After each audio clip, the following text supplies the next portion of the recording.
এক শাশুড়ি সংসার ভাঙার জন্য বিভিন্ন জাদুটোনা করে, আর সেটা তার ছেলে জানার পরও মায়ের পক্ষ নিয়ে থাকে, মায়ের দোষ ঢাকার চেষ্টা করে, সেক্ষেত্রে ঘরের বউয়ের কি করা উচিত?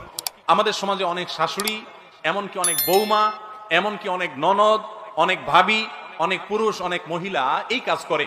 নিজের ঘরের নিজের কাছের লোকজনকে বসে আনার জন্য বা বিভিন্ন উদ্দেশ্যে জাদুকরের কাছে যায়, জাদু করে, ব্ল্যাক ম্যাজিশিয়ানদের কাছে যায়, ব্ল্যাক ম্যাজিকের আশ্রয় নেয়। পরিষ্কার ভাবে শুনে রাখেন, কোন কবিরাজের কাছে যদি কোনো জাদু টোনার জন্য যান, সাথে সাথে আপনার আমল নামায় সবচেয়ে ভয়াবহ বড় কবিরা গুনাহের ভিতরে একটি লেখা হবে।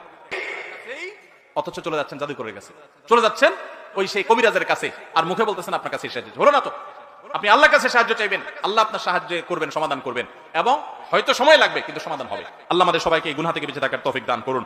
কোন স্বামী যদি তার মা, কোন ছেলে যদি তার মার জাদু করার খবর জেনেও সেটাকে ধামাচাপা দেয়, সেও গুনাহগার। সে মাকে এই সমস্ত অন্যায় থেকে বিরত রাখার উদ্যোগ নিতে